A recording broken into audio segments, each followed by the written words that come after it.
आणि कृषी क्षेत्रातून एक महत्त्वाची बातमी हाती येते शेतकऱ्यांसाठी, कारण का आजपासून 10,000चं पीक कर्ज शेतकऱ्यांना मिळणं अपेक्षित होतं. मात्र याबद्दल सध्या बँका आणि शेतकरी यांच्यातच संभ्रमाचं वातावरण असल्याचं बघायला मिळतंय. एकीकडे बँकांमध्ये पैशांचा खडखडाट आहे, तर काही ठिकाणी सरकारचा GRच पोहोचलेला नाहीये अशीही माहिती मिळतेय. नाशिकवरून आमचे प्रतिनिधी सागर वैद्य आता आपल्यासोबत आहेत. सागर, नाशिकमधल्या बँकांची काय स्थिती आहे, त्यांचं काय म्हणणं आहे?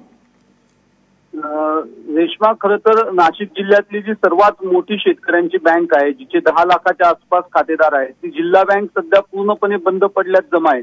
कुठलाही आर्थिक व्यवहार सध्या जिल्हा बँकेत होत नाही. त्याच्यामुळे जिल्हा बँकेचा ऑप्शन जो आहे तो शेतकऱ्यांसाठी कट होऊन गेला. आणि दुसरीकडे व्यापारी बँका आहेत ज्यांच्या माध्यमातून कर्ज वाटप व्हायला पाहिजे, परंतु जिल्ह्यातल्या ज्या 44 व्यापारी बँक आहेत त्यापैकी सर्वाधिक मोठी जरी बँक आपण धरली जी नाशिक रोड देवळाली बँक आहे, त्यांच्या सुद्धा केवळ 28 शाखा आहेत. म्हणजे संपूर्ण जिल्ह्याला व्यापून उरेल अशी एकही मोठी व्यापारी बँक आज मितीला नाशिकमध्ये नाही.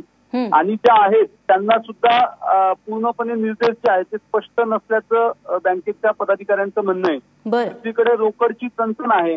जिल्ह्यामध्ये अजूनही रोकड जी आहे ती पूर्णपणे व्यवस्थित पुरवठा होतोय अशी परिस्थिती आज मितीला नाही. त्याच्यामुळे ज्या छोट्या छोट्या बँक आहेत त्यांना हा प्रश्न आहे की जर आज मितीला पैसे द्यायचे म्हटले तरी इतक्या मोठ्या प्रमाणावर नवे खाते उघडायचे, त्यानंतर त्यांना कर्ज द्यायचं आणि मग ही सगळी रोकड आणायची कुठून, आणि असं केलं गेलं तरी सुद्धा इतक्या मोठ्या प्रमाणामध्ये कर्ज वाटप वेळेत पूर्ण होईल का याबद्दल साशंकता आहे. रेश्मा, सागर, धन्यवाद तू दिलेल्या सगळ्या सविस्तर माहितीबद्दल.